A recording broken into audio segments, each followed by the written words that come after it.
Olá! Você já parou para pensar como as experiências que temos durante a nossa vida profissional podem contribuir não apenas para a nossa formação, mas também para ampliar os nossos horizontes? É sobre esse e outros assuntos que eu converso hoje com Camila Baltazar.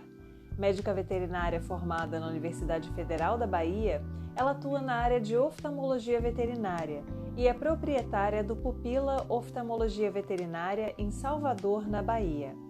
Não esqueça também de curtir o nosso vídeo, compartilhar e se inscrever no canal. Vamos juntos?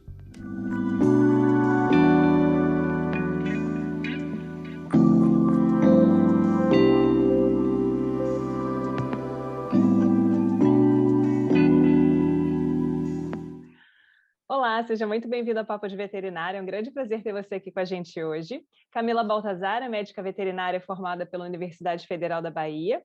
Fez programa de residência em clínica cirúrgica de pequenos animais também na UFPA. Fez mestrado e doutorado na Unesp de Jaboticabal. E é coordenadora do serviço de oftalmologia veterinária na Pupila Vet em Salvador, na Bahia. Então, seja muito bem-vinda, Camila. Olá, pessoal, tudo bem? Foi um prazer fazer parte desse palquinho VET aí com vocês, tá?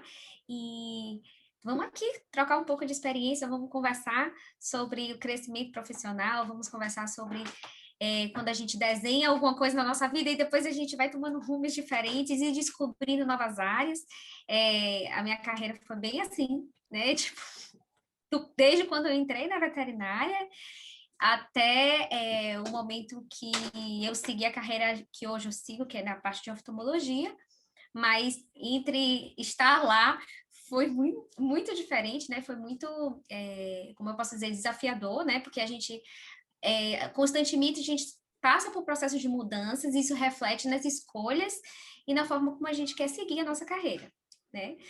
Então, vou começar um pouquinho contando como foi que tudo isso aconteceu, né? Sim. Primeiro passo seria quando eu escolhi a minha profissão, né? Quando eu resolvi fazer veterinária.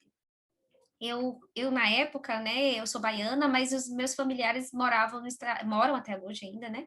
No estado de Sergipe, na cidade chamada Aracaju, tá?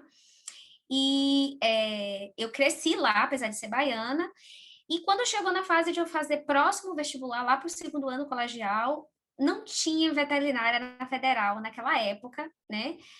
Uma federal que tivesse veterinária. Então, o primeiro desafio foi, na hora que eu disse, eu acho que eu gosto, eu vou escolher essa área, eu me identifico muito, mas eu gostava de cavalo.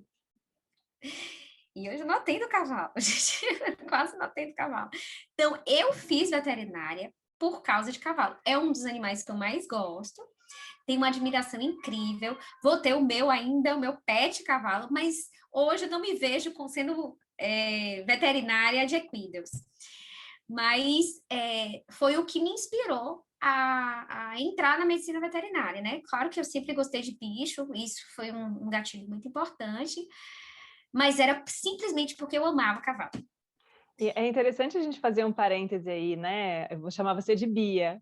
Tá, pode chamar. Camila, carinhosamente conhecida como Bia, porque isso acontece muito, é muito comum na nossa profissão, as pessoas entrarem porque elas têm uma grande afinidade por uma espécie e depois elas acabarem percebendo que elas podem continuar amando e admirando essa espécie da mesma forma que sempre fizeram, mas não necessariamente elas precisam trabalhar com essa espécie, né? Exatamente, eu todinha.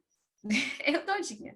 Porque eu sempre fui louca pro cavalo e eu realmente, eu decidi fazer veterinária por conta dos cavalos. Eu me achava que eu ia ser a veterinária de cavalo. Pronto, era isso mesmo, né? E durante a minha formação acadêmica, né, no curso da universidade, a minha faculdade, ela é muito voltada para a formação básica, assim, a parte básica, ela é toda formada para cavalo. Porém, a parte prática, ela era toda voltada para pequenos. Então, assim, quando eu passei no vestibular, eu passei na Federal da Bahia. Meus familiares, minha mãe, meu pai, minha família, né, no caso, ficaram todas em Aracaju, né? E eu acabei tendo que ir morar em um outro estado, que foi o grande passo para mim e uma coisa assim, um divisor de águas, né? O momento que você sai daquela coisinha, né, de proteção que os seus pais lhe oferecem para você morar, né? Claro que eu fui morar com a minha avó, mas assim, eu nunca tinha morado com ninguém nem com um parente, nem nada que não fosse os meus pais. Então, aquilo para mim foi uma coisa assim, eu agora tô grande. Tipo, aquela coisa, agora eu tô crescendo. Essa foi a sensação que eu tive. Então, durante a minha graduação toda, eu passei por esses momentos, né, que eu tinha que viajar para visitar os meus familiares e ia construindo, né, uma carreira, né, dentro da universidade. E assim, dentro da universidade, na graduação, foi coisas bem engraçadas, né, porque a primeira, você não sabe nada, você entra é anatomia, Jesus na casa, né? Mas a minha anatomia maior é de equinos, então eu me achava em casa, né? Quando pegava os ossinhos pequenininhos de cão e gato, eu dizia, isso aí não é pra mim. Eu mesmo, né? Tão pouco que ia imaginar que olho seria o maior objeto de estudo da minha carreira, né? E assim, o que eu acho que eu tirei da minha graduação? Experimentei de tudo. Essa é a parte mais importante. E vocês têm que passar por diversas áreas. A nosso curso de veterinária é um curso muito amplo. E a gente sente que a gente fica 5 anos e a gente, no final, a gente tem a sensação que a gente não sabe nada, porque a gente viu tanta coisa e no final a gente, e agora? Onde eu estou? Então, eu acho que o mais importante ao longo da graduação toda é o fato de você experimentar. Você precisa experimentar. Eu não tenho interesse em cavalo, mas faça um estágio em cavalo, um semestre, uma vez por semana, vá na fazenda, veja como é a criação de bovinos, vá para o hospital de pequenos, eu não gosto de pequenos, só quero grandes, não, mas viva, sinta, às vezes você imagina ser algo que não é, né, e às vezes a gente tem aquele mito de que você tinha que ficar naquele lugar, e na realidade não, você vai descobrindo coisas. E aconteceu isso muito comigo, né? Como Salvador é uma cidade muito urbana, para eu fazer estágio com equino dentro de Salvador, ou você fazia na polícia montada, e todo mundo fazia no mesmo lugar e sempre ficava daquele jeito, não saía nada de inovador, né? Eu fiz estágio na polícia montada, ainda fiz um curso de socorrismo de equino, imagina. E, assim, fiz estágio na fazenda também da universidade. Mas aí veio um estalo de uma grande amiga minha, que era a Vanessa, né, a Vanessa Caires, ela fazia estágios sempre pequenos, né, ela fazia com o professor João Moreira, né, que foi um dos meus grandes padrinhos dentro da universidade, e ela dizia, eu sei que você quer grande, mas faça, venha, vamos para o estágio, é legal. E ela sempre falava assim, não, pequenos é legal, eu sei que você quer grandes, mas não dá para toda hora você ficar na fazenda, não dá para você ficar, vamos, faça em pequenos. Então, foi ali no segundo semestre, terceiro semestre, que eu me interessei em arriscar a fazer estágio no centro cirúrgico, não sabia nada, não sabia nem segurar, fazendo um garrote. Então, lá a gente era chamado os rasos, tá? Os rasos é aquele que não sabe nada, mal sabe botar uma mordaça no cachorro nem fazer um garrote. Mas, com todo o tato, o coordenador da equipe, né, que era o professor João, e na época que eu estava na universidade, né, o nosso setor ainda não tinha residência, mas tinha um grupo de estudantes, né, que estava no final da graduação, e tinha uma pessoa que me chamou muita atenção. Hoje ele é oncologista, né? Oncologista veterinário. O nome dele é Mário Jorge Raine Melhor de Assis. Nunca vou esquecer o nome dele. Mário Jorge, nessa época, a história dele é uma história bem diferente, porque ele era músico. Então, ele era bem mais velho, assim, que a gente, 5 a 6 anos mais velho. Então, ele teve que trancar a universidade para seguir a carreira dele de música. E ele ficou 2 anos, e aí a universidade jubilou ele, porque ele trancou e passou do tempo. E ele só faltava um semestre para se formar na universidade. E ele foi jubilado porque ele trancou. E aquilo era uma coisa assim, como assim alguém foi jubilado? A gente, né, tudo entrando na faculdade. E aí ele contou a história dele, que ele estava cansado da carreira de músico dele, porque ele tinha que viajar muito e ficava muito tempo ausente, era desgastante, ele não conseguia constituir família nem nada, porque ele só vivia viajando. Então, ele resolveu que ele teria que voltar de novo para a faculdade e concluir veterinária.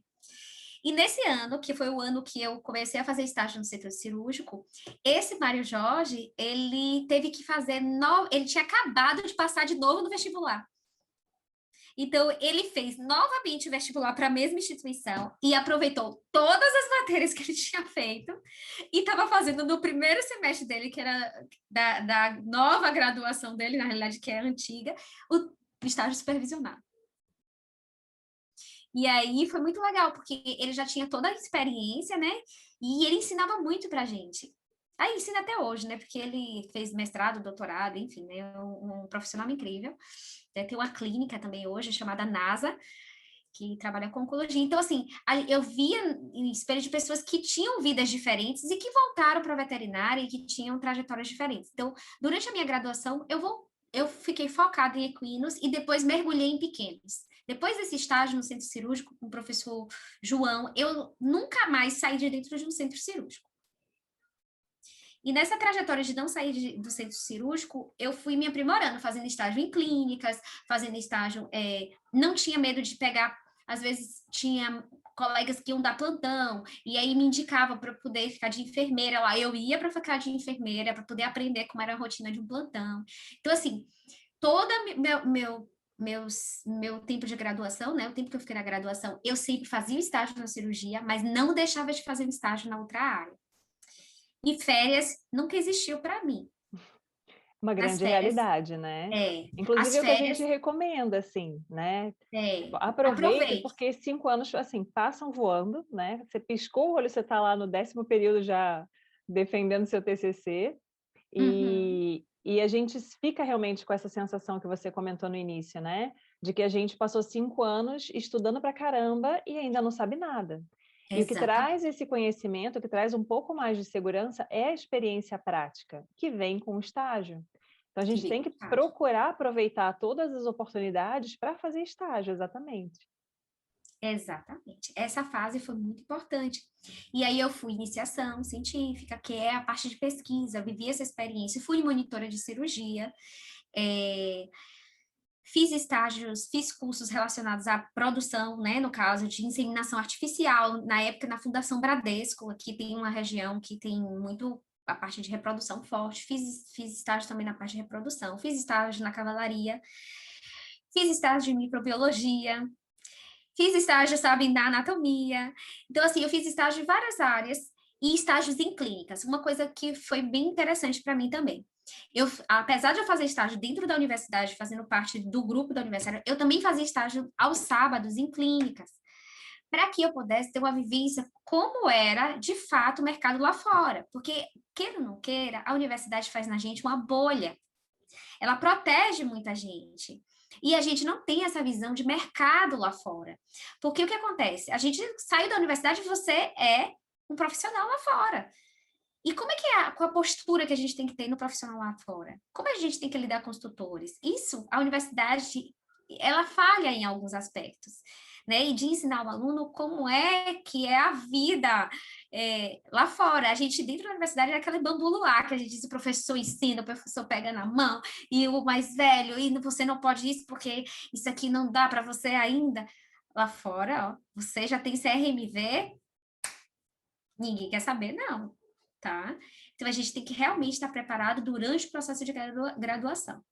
Então, uma das coisas que eu posso dizer que para mim foi difícil, eu não fiz na minha graduação, foi fazer estágio fora da minha unidade, assim, tipo, em um outro estado.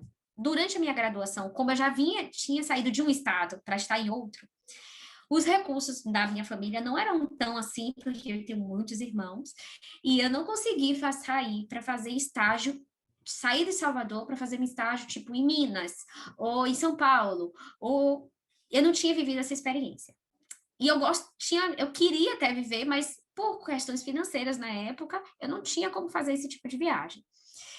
E aí, quando eu terminei a graduação, eu já emendei direto para residência em cirurgia, que foi uma senhora escola, né? Cirurgia, Ave Maria, uma senhora escola. A gente não, né?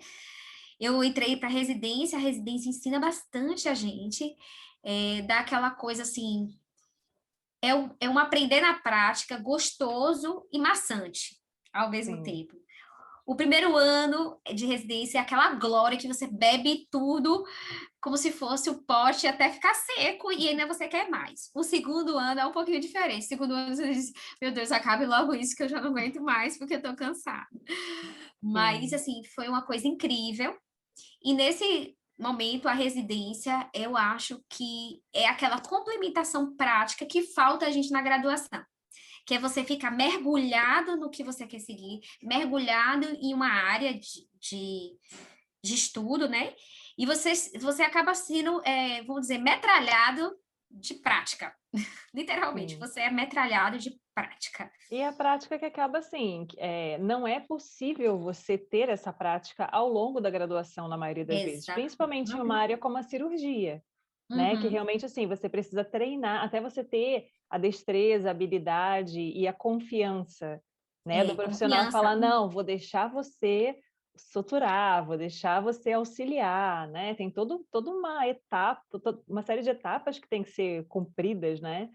Para que Uhum. você consiga realmente botar a mão. E eu queria até que você aproveitasse e comentasse, né, a sua experiência na residência que você fez, porque uma preocupação que os alunos às vezes têm é de, né, o quanto eu vou conseguir colocar a mão, né? O quanto eu vou Ah, poder praticar e o quanto é necessário na sua área às vezes praticar fora do centro cirúrgico, né? Vai operar um cadáver, vai suturar um pano, um pedaço de sei. pele de animal de abatedouro, sei lá. Então, assim, né? Outras práticas que são essenciais para você realmente adquirir aí essa habilidade, né?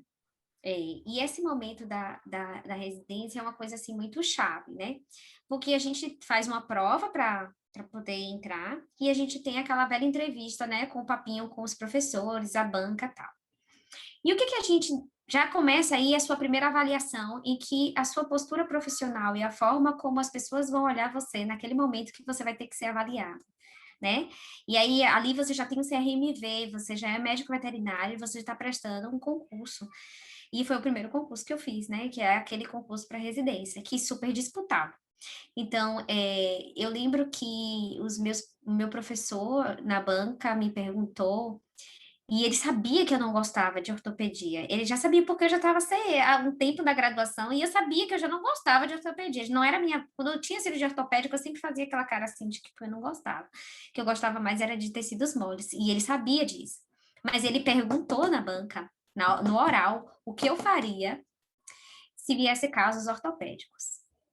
E eu disse, meu Deus, ele sabe que eu não gosto de ortopedia e que obviamente em off eu ia dizer para ele que tipo que nada, eu passo pro colega e ele faz, mas eu sabia que na banca de avaliação não podia dizer isso. Aí eu respondi o quê? Ó, eu tenho mais afinidade com tecidos moles, mas assim, não significa que eu não vou me empenhar tão quanto para oferecer melhor para os meus pacientes, seja no caso ortopédico também. Foi assim que eu respondi. Porque né, você não sabia o que, que aquilo ali, uma sua nota, o que a sua resposta errada podia te levar a como eu posso dizer, uma eliminação, né? Uma exclusão de uma banca de avaliação. Então, essa foi a primeira coisa que eu disse, meu Deus, e agora o que eu respondo? Eu sabia que no íntimo ele já sabia a resposta. Mas aí, na experiência, eu tive a sorte e o azar na residência que a minha turma, que seriam meus R2, né, que iriam me ensinar, eles não fizeram o R2, porque eles fizeram um concurso e eles passaram no concurso. Então, eles largaram a residência, o segundo ano. Quem ia me ensinar não estava para me ensinar. Então, eu era literalmente a pessoa que saiu da graduação e entrou na cara da residência e não teria preceptores, que seria normalmente quem ajuda muito você são os R2, e eu não tive R2. E no Então, caso você nesse não era momento, R1 então, né? Você era R única, eu né? R única, o meu grupo era R único. Então, assim, foi um pouco desesperador, porque no primeiro dia já tinham 3 cirurgias marcadas para fazer.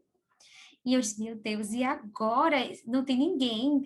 Então, nesse momento, o professor, né, sabia da situação, porque ele estava ciente do que tinha acontecido. Ele chamou, tinha na época um programa chamado Procad.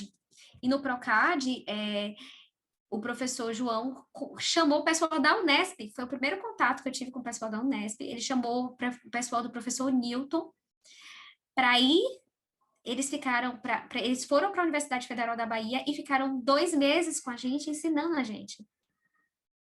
E eles ficaram lá, e foi uma troca muito importante, porque a gente teve conhecimento de outra universidade, vindo de pessoas que tiveram formações diferentes. E eles ensinaram a gente a fazer, não só a ter segurança em fazer cirurgia, né? Porque tecnicamente a gente tinha estudado para fazer, mas faltava a experiência, né? Como mostrar confiança, que estavam ali, e a gente se sentir cada vez mais seguro para ir fazendo primeiro os procedimentos mais simples, ganhando confiança nos procedimentos mais simples. Claro que nossa curva no primeiro ano de residência, o tempo cirúrgico é maior, né? E a gente foi devagarzinho, era sempre, eu operava com outro residente junto, né? Então, sempre tinha nós dois, porque 2 cabeças pensando não era melhor que uma, e era estudando e fazendo em cadáver, e na hora da dúvida, que chamava o professor para estar com a gente, que era uma cirurgia mais complicada, ele ficava no centro, e aí a gente vai ganhando confiança e vai andando na residência. Foi dessa forma que a gente foi evoluindo dentro do nosso programa, até a gente ter R1 e ensinar os nossos R1s. E eu vou dizer que a melhor coisa foi a gente ter R1, porque eu acho que a sedimentação do conhecimento, pelo menos para mim, e que gosto muito dessa parte acadêmica também, é quando você começa a ensinar para alguém. E aí você tem que ensinar, você até não se sente nem o 100% ainda, você está bem melhor, mas você não é o 100%, mas a partir do momento que você ensina o outro, você fortalece muito o seu conhecimento, porque a partir daí você tem dúvida do outro que você tem que tirar e você tem que fazer a carão de autoridade que você é o mais velho. Você vai ter que ensinar. Então você ainda tem a responsabilidade maior de estudar para explicar ao colega que não sabe. E aí, no segundo ano, é aquela curva crescente de habilidade e de crescimento profissional. Né? Eu acho que o segundo ano de residência foi aquele mais marcante. É o mais cansativo, porque você ainda é mais responsável, não só pela sua conduta profissional, mas também pelo colega que você tem que ensinar. E isso é uma coisa assim, você percebe que o seu R1 toma em você vamos supor, um apoio e uma aprovação. E a gente até hoje é super, super próximo dos nossos R1s como família, né? Então, a questão do aluno, às vezes, que se sente muito confortável dentro da universidade que ele faz o curso e acaba, assim, porque, né, onde a gente está confortável é onde a gente quer ficar, não tem outra coisa, né? Não tem uma explicação, todo mundo quer ficar onde é quentinho e gostoso, né? Com Confortável. certeza. Você já conhece os professores, já sabe quem é todo mundo ali, é muito Sim. confortável. Mas esse conhecimento que a gente adquire indo a outras instituições ou tendo essa troca com colegas de outras instituições é extremamente importante, porque aí a gente se dá conta de que não existe, muitas vezes, uma forma única de fazer as coisas, né? Uma forma única de conduzir os casos, né? Às vezes você tem uma possibilidade de discussão com pessoas que têm uma experiência bem diferente daquela que você tem, e você acaba agregando muito na sua formação também. Então, essa questão de procurar ter experiências fora do quentinho gostoso da nossa instituição mãe, né? É exatamente isso também. Até essa vivência em clínicas particulares, porque foi o que você falou, na clínica particular, a abordagem é diferente, o nível de responsabilidade é diferente. É Você não diferente. tem uma instituição de ensino por trás de você, com professores, né? Ali, dali, se o dono da clínica perde um cliente, né? Por Nossa! alguma coisa que você fez, por alguma postura que você teve e o cliente não gostou, é um senhor pepino, né? Um problemão. Então, a Não, gente e realmente você também aprende. que está começando ali, é a sua imagem como profissional. Então, daqui a pouco você é aquele aluno que está se formando. Tanto pode ser uma possibilidade de abertura de possibilidade de trabalho pós-formação, como também pode ser assim, aquela ali eu não quero de jeito nenhum. Você tá É a entendendo? Pode ser imagem que a aquela. gente não quer passar, É que a né? gente não quer passar, exatamente. E assim, foi interessante que no último ano de residência, a gente tinha direito de fazer um estágio fora. E aí foi que eu caí na Unesp, né? Que é onde eu fiz o meu mestrado, meu doutorado. Então, no último ano de residência, eu botei na mesa o que eu gostei da minha residência e botei o que eu gostaria de ver e eu não tive tanta possibilidade de ver. porque a minha instituição não oferecia, porque ali não era o foco, enfim. E eu gostava muito de mexer em olho, porque ninguém gostava de mexer. Só que, na época, a professora que trabalhava com oftalmo tinha acabado de ingressar e ela tinha saído de licença maternidade também. Então, ela não teve esse contato muito, assim, tão próximo dentro da residência, por conta dessa fase que ela estava passando, né? De mãe, enfim. E eu senti aquela coisa, então eu acho que eu vou escolher uma coisa, vou fazer um estágio com olho, né? E aí eu comecei a estudar por conta, né? Ou pegava livro e dizia, meu Deus, o que é isso? Nossa, eu não sei nem o que, sabe? Você vai estudar anatomia do olho, fisiologia do olho, e não sei o que do olho. Eu disse, vixe, isso aqui tem mais do que cirurgia geral, e eu ia me deparando com aquilo como se fosse um outro universo, para não ir para o estágio despreparado, né?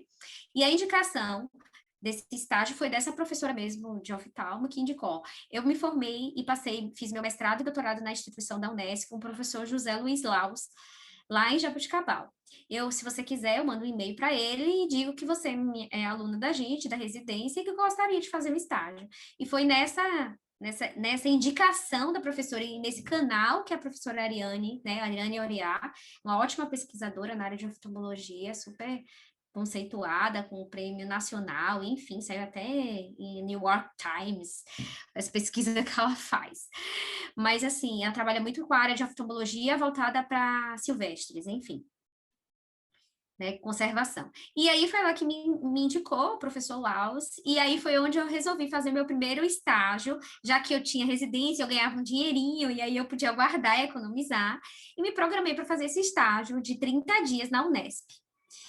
E eu vou dizer assim, quando eu cheguei na Unesp, né, ó, eu sei que tem as outras instituições, mas a sensação que eu tive quando eu cheguei na Unesp foi: nossa! Compartilho, É, compartilho. Foi a mesma ó, coisa eu que falo assim, aconteceu comigo. uau! É. E aí eu percebi que eles têm um protocolo operacional e sistemático que faz com que o hospital funcione. Existe todos os professores e toda a administração conversa na mesma língua. Então, o aluno tem que estar vestido desse jeito, o aluno lá não pode mexer no paciente, ele acompanha os atendimentos, mas ele não mete a mão.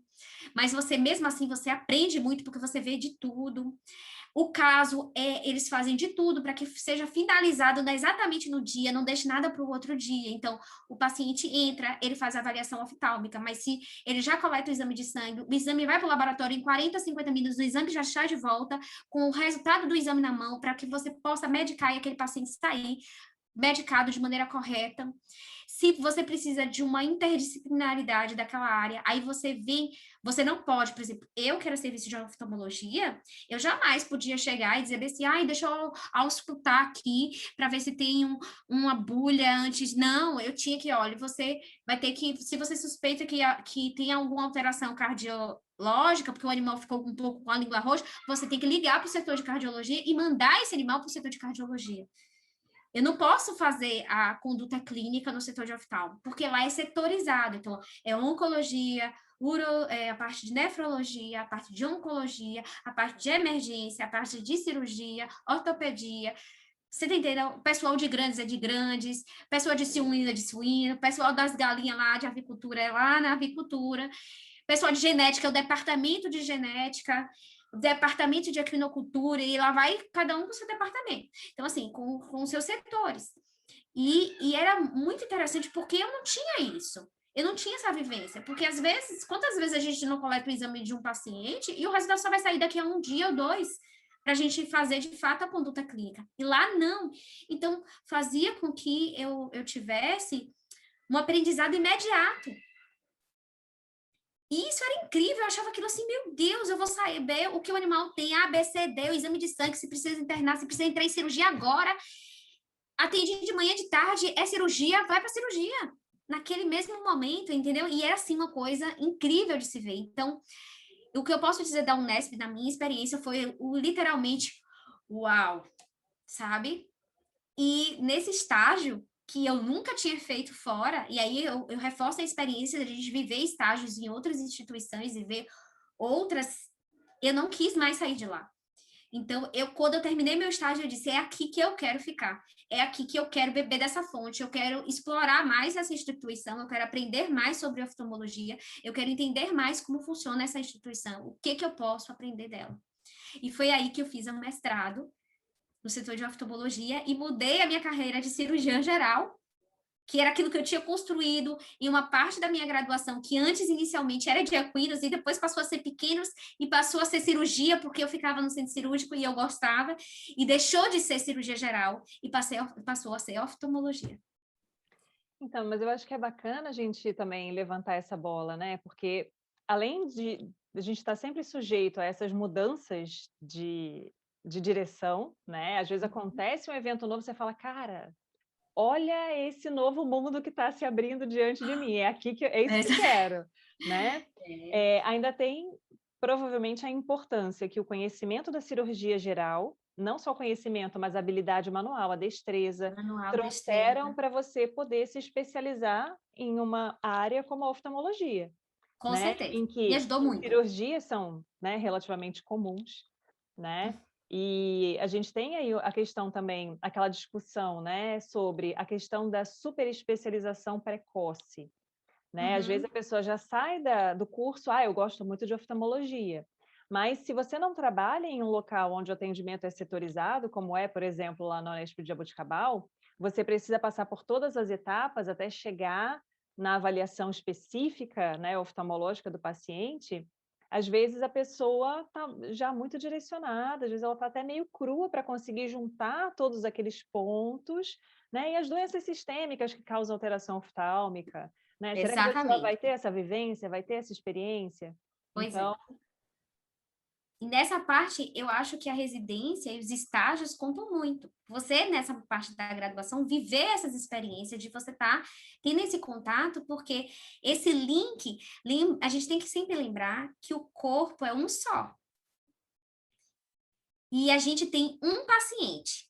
Ele entrou na sua sala para você atender, você vai olhar a afecção ocular. E eu tinha muito essa ansiedade quando eu estava na UNES, porque eu tinha formação de cirurgiã geral, eu já tinha formação da parte de centro cirúrgico, clínica cirúrgica, e eu via dizer, provavelmente esse animal tem uma doença do carrapato, uma erliquiose, e está tendo uma manifestação ocular secundária a uma doença infecto-contagiosa, né? No caso, uma hemoparasitose, né? Mas eu não podia tratar no setor de oftalmologia.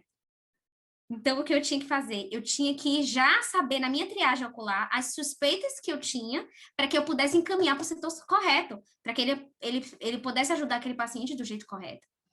Então, assim, se você não tem uma vivência de clínica, você não identifica que aquilo é a causa base do que você está vendo naquele órgão, daquele paciente. Então, isso é muito importante. A clínica geral é soberana, né? A parte de clínica não tem como você deixar para trás. E ela vai ser aplicável em qualquer área, desde a oncologia, a cirurgia geral, a oftalmologia e assim sucessivamente. Você sempre vai precisar da clínica.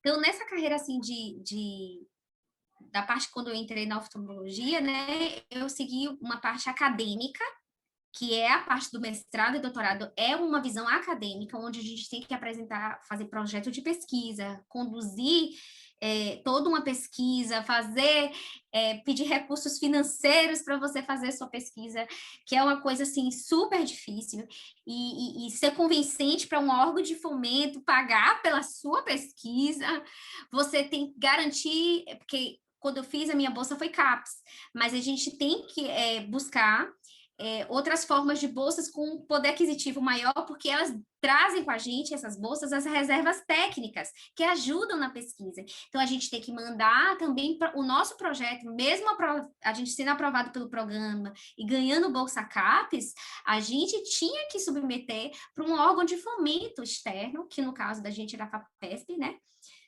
E aí, a gente tinha que mandar para ver se a gente conseguia pleitear uma bolsa e trocar a nossa bolsa original por uma outra melhor, porque a gente queria a melhor bolsa. Porque essa melhor bolsa, além disso, possibilitava a gente fazer parte da nossa pesquisa fora do Brasil. Olha a visão que eu nunca tinha tido na minha vida, que será que com a bolsa, se eu conseguir fazer essa bolsa, eu tenho a chance de viajar para fora e fazer uma parte da minha pesquisa nos Estados Unidos? Eu jamais, na minha cabecinha, antes tinha essa possibilidade, você tá entendendo? Então, tudo isso foi coisas que eu tive que aprender a fazer e a saber que existiam, quais eram os recursos e qual é o caminho que você quer trilhar dentro da parte de formação acadêmica. Foi incrível, eu adorei. Foi difícil, não vou dizer que não foi difícil sim. E eu posso dizer que, para mim, o doutorado ainda foi mais difícil do que o mestrado, porque nessa fase minha do doutorado, eu já era mãe, já era uma esposa casada e era mãe de uma criança, e mesmo assim eu me mantive em São Paulo com o recém-nascido, né? Por um bom tempo, eu, Thaís e algumas amigas mães, né, nosso grupo de Sim. mães, né, e a gente estava vencendo a parte da graduação e ainda com a criança para dar conta e vencer tudo isso. Ou seja, não acha que nada é impossível. Se a gente fez, é porque dá para fazer. É Não possível. é fácil, mas dá para fazer, né? Exatamente. E nesse propósito de formação acadêmica, aí como são as coisas, né? Eu me sentia, eu quero ser professora porque você está tão inserida nisso, que você está tão inserida e é tão confortável, e você já está ali naquele mundo em que você, né, você está ali vivendo isso, e aí terminou tudo, né? Porque tudo começa, tudo termina, né? Você entra e você sai, né? E foi o desafio, né? Foi retornar para minha cidade natal, que no caso foi Salvador, né? Meu marido já estava aqui em Salvador na época. E aí cheguei em Salvador e eu era uma formação de acadêmica total, né? Claro que a gente atendia no serviço de oftalmologia, que era um requisito que foi fundamental, até porque hoje é o que eu mais faço, hoje é eu atendo, né? E essa vivência prática não foi só teórica, né? Só a parte direcionada para a academia, não. A gente tinha a parte de extensão, né? Que é a parte de atendimento ao público, onde a gente aprende e executa a técnica de oftalmologia, né? O trabalho técnico. E cri, eu vou ser professora, eu tenho que estudar para concurso, fiz um concurso, fiz outro concurso, bati na trave, né? Não entrou, aí a gente dá aquela desmotivada mesmo, porque é difícil, Sim. dá aquela, nossa, será que eu vou conseguir?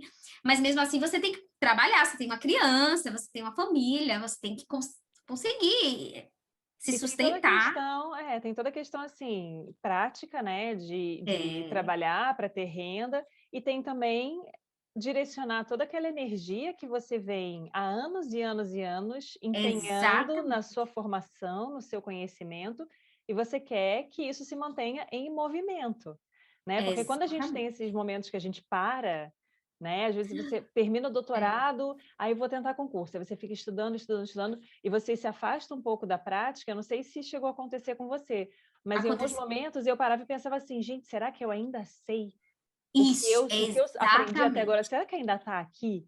Ou será que isso se perdeu em algum lugar? Será que" chegou um momento que eu pensei: "Gente, será que eu só sei ser mãe agora? Será que eu ainda sei É, ser veterinária?". Então, assim, são questões que acontecem, assim, e a gente precisa, às vezes, né, tipo, dar aquela desmotivada quando o que a gente se empenha não dá certo, mas sofre ali 5 minutos, chora em posição fetal no banheiro, levanta, sacode a poeira e vai para a e próxima, aí né. eu resolvi, não, vou fazer então um pós-doc, vou continuar estudando, né? Só que aí entrou naquela coisa. Eu troquei a instituição para fazer o pós-doc com outra orientação que não era na Unesp, e sim na Bahia. Apesar de ser na minha universidade de origem, eu não consigo, eu passei tanto tempo na Unesp vendo tantas coisas funcionarem que quando eu fui para uma instituição, isso um pouco que tinha uma linha e um raciocínio um pouco diferente da que eu tinha seguido durante a minha formação de mestrado e doutorado, eu não me adaptei. Porque a forma como eu via as coisas, de querer fazer acontecer, naquela instituição eu não me enquadrava e aquilo me desmotivou. Mas como a gente não pode parar, né? Eu resolvi que eu ia continuar atendendo como veterinária, né, técnica, né, na cidade, oferecendo um serviço de oftalmologia volante. E eu comecei a atender uma clínica, a atender outra clínica, a atender outra clínica, e aí alguém gostava do meu trabalho, me indicava para uma outra, e quem é você? Eu disse, olha, eu me chamo Camila, eu sou formada aqui pela Federal da Sergipe, e contava um pouco da minha história, porque eu era o quê? Uma pessoa que passou 6 anos, 7, em uma outra instituição. Então, os meus colegas que se formaram comigo, fizeram residência, eles nem mais estavam aqui, uns já foram para Minas, outros foram para outros lugares, seguiram vidas diferentes. Então, meu link, e aí tá uma coisa diferente. Contato, gente, é tudo. Você tem que ter uma rede de contatos para que você possa ser indicado. A gente é muito no mercado indicação de um colega. Então, o que eu sentia? Eu sentia que as pessoas não me conheciam, porque elas não me conheciam. Tinha passado aí quantas gerações de veterinários naquela minha cidade e da onde que eu era ninguém ali. E aí eu me senti literalmente no desespero. Meu Deus, eu com tanta formação técnica, subaproveitado, será que eu fiz alguma coisa errada? Será que aquilo tudo foi jogado fora? Eu disse, não é possível. Mas eu disse, não. Meu marido sempre dizia, não, você é calmo. Faça mais propaganda de você mesmo. Comece aí você ia, a pessoa olhava para você, mas, por exemplo, vamos supor, uma clínica super grande que tem aqui, ele já tinha um oftalmo. Então, se ele já tinha um oftalmo dele, por que que ele ia e confia no profissional que trabalha com ele, por que que ele ia me dar a chance de eu atender na clínica dele?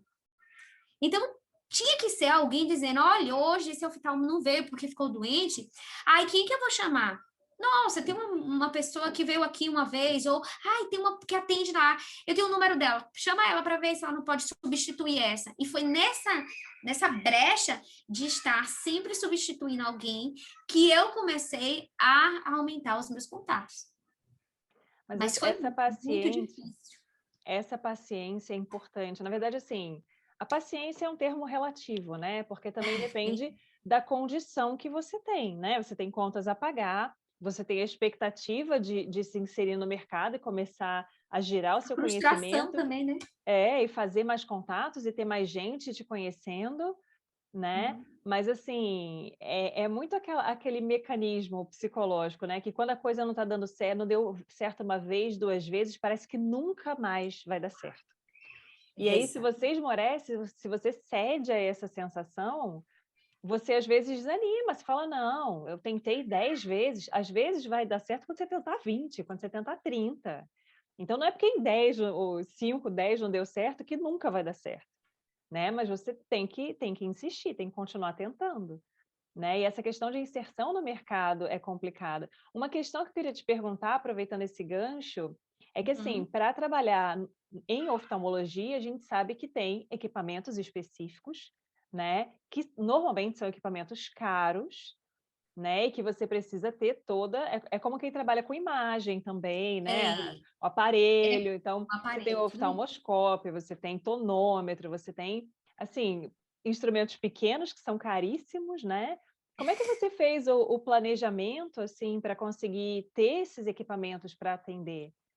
Foi o seguinte, no início, quando eu saísse daqui, como o meu foco era universidade, eu não vou dizer que eu estava muito preparada para comprar equipamento, porque meu foco era passar num concurso e ser professor. Normalmente você é professor de uma disciplina, e eu imaginava que eu não seria professora de oftalmologia, mas sim de cirurgia geral, e que eu ia com a vontade de todo o meu coração montar um serviço de oftalmologia dentro de uma universidade XYZ.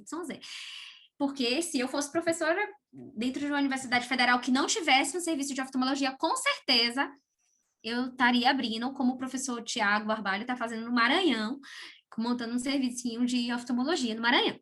Então, era meu foco. Eu vou entrar como cirurgiã geral, mas eu vou formar um serviço de oftalmologia. Então, eu não tinha esse planejamento de comprar inicialmente os equipamentos.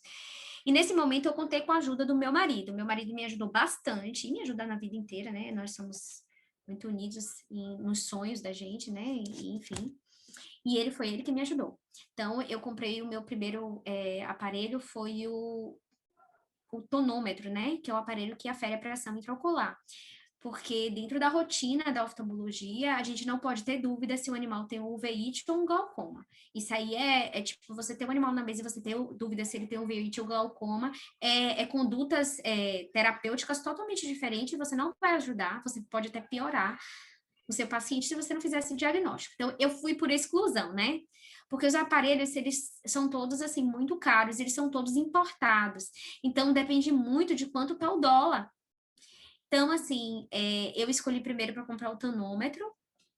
Depois do tonômetro, quando eu comecei a atender também, tinha uma das minhas sócias, né? Na época que a gente fez uma sociedade, hoje a gente não é mais sócia, mas assim, foi muito bom para mim e me ajudou muito, que é a doutora Raquel Libório. Ela me ajudou demais quando eu cheguei, porque ela também estava chegando, e os pais dela também ajudaram ela, e ela já tinha comprado o equipamento dela. E ela tinha lâmpada de fenda, que eu não tinha ainda. E ela, no início, me ajudou bastante, porque ela me emprestava a lâmpada de fenda para eu fazer alguns atendimentos, que é coisa, assim, de gente muito boa, porque não é qualquer um que empresta a sua lâmpada de fenda, não. Então, a doutora Raquel Libório, ela me emprestava, dizia, você vai atender, faça um bom serviço, eu sei que você faz, sabia que eu ia ter cuidado, e ela me emprestava a lâmpada dela. Mas, logo em seguida, eu não me sentia confortável de pegar um equipamento tão caro de alguém, até porque eu não tinha o meu para eu comprar para mim, imagine se ela fizesse alguma coisa com o equipamento de alguém. E aí, logo em seguida, o meu desenho foi comprar a lâmpada de fenda. E aí, meu marido se empenhou, porque vou dizer ele que se empenhou bastante na parte financeira para me ajudar. E aí, compramos o termômetro, a lâmpada de fenda, e eu usava uma lente de 20 dioptrias com uma lanterna muito boa para fazer fundo de olho. E assim foi que eu comecei meu atendimento. E eu fazia muita coisa, uma lupazinha de pala, uma lanterna, as fitas de fluorescência, o meu tonômetro e minha lâmpada de fenda. Só que o que acontece é o seguinte, você faz na oftalmologia um bom atendimento com esses equipamentos. Porém, onde você ganha mais dinheiro não é na consulta oftálmica, são nas cirurgias oftálmicas. E eu não tinha o meu microscópio cirúrgico. Então, eu conseguia fazer cirurgias macros, mas eu não tinha como fazer cirurgias micros, que era o que dava mais rentabilidade financeira. Se você tem ideia, às vezes você vai fazer uma cirurgia, uma microcirurgia hoje ocular, que vai custar 3, 4 mil. E se você for fazer uma cirurgia de catarata, pode custar até 6, 7 mil no animal. Então, assim, eu não tinha esse microscópio, que também era muito caro, e Raquel tinha. Então, quando tinha cirurgia de micro, aí Raquel, não, é micro, bora, pega o meu microscópio, você não pode perder esse cliente. Então, ela mesma super me ajudou, sabe? Muito, muito, eu sou muito grata nesse aspecto a ela, porque nesse momento ela foi uma pessoa que foi muito solidária e me ajudou bastante. E aí, rapidamente, eu comecei a ter um pouquinho de capital e vi que aquilo já estava começando né? Não é se pagar, porque demora para você pagar um equipamento caro, mas já começar a justificar, já comprar um microscópio. E quem me ajudou com o microscópio? Meu marido, é óbvio, claro que lógico, né? E ele dizia assim, eu estou investindo em você porque eu sei que isso vai trazer retorno. Daqui a um tempo você vai conseguir trazer esses equipamentos todos que você investiu em você, vai trazer os frutos, porque isso quanto mais você faz atendimentos, melhores recursos você tem para oferecer para os seus pacientes, mais você cresce profissionalmente, mais visibilidade você tem, e assim você faz um serviço de peso, né? E foi nesse momento... E sendo também equipamentos caros, né? Provavelmente não é todo profissional que consegue oferecer esse serviço, e você cria um diferencial importante para aumentar cada vez mais a sua clientela. Porque aquele oftalmologista que faz o atendimento mais básico, que não tem acesso a esses equipamentos, ele vai chegar à conclusão de que é necessária uma microcirurgia, uma cirurgia de catarata, e ele vai encaminhar esse paciente para você. E você vai executar aquele procedimento que acaba sendo mais rentável, né? Mais rentável, exatamente. Então, assim, hoje, o que eu normalmente olho e digo assim, eu adoro atender a clínica oftálmica, mas, assim, a cereja do bolo é a cirurgia oftálmica. Se para mim, que sou cirurgiã, eu tenho amigas que são oftalmologistas, mas elas não têm muita afinidade com cirurgia e preferem ficar mais na parte clínica, e na hora da cirurgia ela liga e diz, é cirúrgico, é uma enucleação, é uma cirurgia, um pedículo, enfim, ela liga para a gente ir fazer, mas ela já fez a parte clínica, sabe? Porque ela não gosta muito da cirurgia. Eu tenho amigos que são assim. Mas, assim, tudo na área de oftalmologia é muito caro. Então, assim, quando a gente decide seguir essa área, a gente tem que se planejar sim. E se a pessoa já tem essa visão, não, eu quero ser oftalmologista, já estou na minha especialização, vai ter que começar a juntar bastante. Principalmente agora que o dólar não está nada favorável, né? Então, nesse processo de construção do conhecimento e da trajetória que a gente quer seguir, existe muitas dificuldades. Não existe, estou contando assim para você, dando risada, mas teve muito choro no meio do caminho, tá? Muito desespero, muito insegurança, muita, como eu posso dizer, incertezas da escolha que eu fiz. Também a gente teve muito apoio, como eu falei, você, meu marido, a doutora Raquel, e colegas, indicações. Isso é muito importante, a gente faça uma boa rede de relações com os outros profissionais, com seus amigos. Sempre tente preservar ao máximo a cordialidade com os colegas, mesmo que vocês não tenham aquela afinidade tanto, mas seja cordial com seus colegas. São essas pessoas que na roda da vida vão cruzar ali e vão te ajudar, sabe? Então, são essas pessoas que vão fortalecer sua parte profissional e as suas indicações para outros colegas.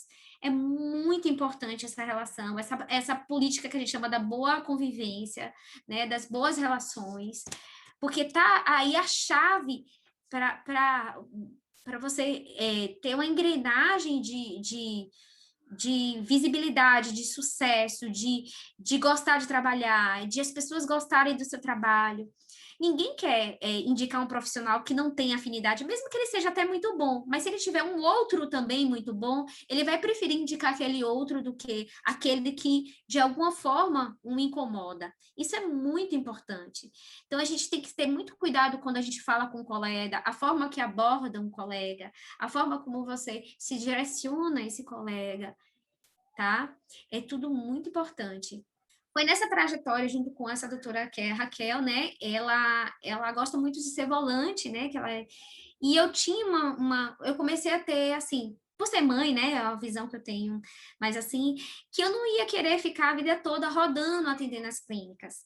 Então, eu deixei um pouco essa parceria que eu tinha com a doutora Raquel de vida de volante para ficar um pouquinho mais, ainda faço volante, mas ficar um pouquinho mais dentro de um estabelecimento e que eu pudesse oferecer todo da forma que eu aprendi dentro do serviço de oftalmologia onde eu fiz estágio. A minha pretensão é transformar a pupila, ainda não consegui chegar lá, porque ainda é uma jornada, é caro, né? Eu quero transformar, o meu sonho é transformar a pupila num centro igual ou bem parecido com os princípios do serviço de oftalmologia que nós tínhamos na Unesp.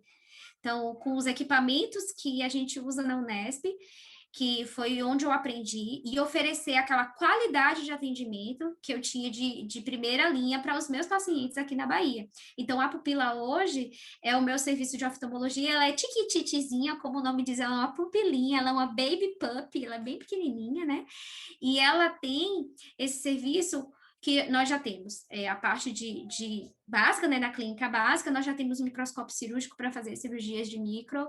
Ainda não estou fazendo a cirurgia de catarata, porque ainda tem uma curva de aprendizado um pouco maior e o equipamento agora em dólar está muito mais difícil da gente comprar. Mas a gente já tem uma ultrassonografia ocular para oferecer, já temos parceria com outro oftalmo, a gente já está fazendo eletroretinografia. Então, aí a gente está aí nessa luta com a pupila, né? Que agora eu virei a vida de empresária, então é um outro desafio, né? É uma visão que a gente não é educado nem é preparado. Então, assim, eu estou numa fase que eu estou fazendo outros cursos que estão mais relacionados também. Claro que a gente continua estudando a parte de oftalmologia, que é a parte técnica da gente, mas eu estou estudando como é a parte empresarial, né? Que é agora aquela coisa como eu posso conduzir melhor e agir melhor e fazer com que isso possa funcionar e ser sustentável como empresa, né? E que a gente também não tem essa educação, a gente não foi educado a ser empreendedor na área de veterinária. Bia, muitíssimo obrigada por compartilhar sua experiência, sua história com a gente. Vamos pedir para o pessoal que está assistindo, né, curtir o vídeo, compartilhar, se inscrever no canal. A gente vai deixar disponíveis os contatos de rede social também da sua clínica, né, da Pupila. E na semana que vem a gente volta com outro médico veterinário falando sobre a sua área de atuação. Foi um prazer enorme.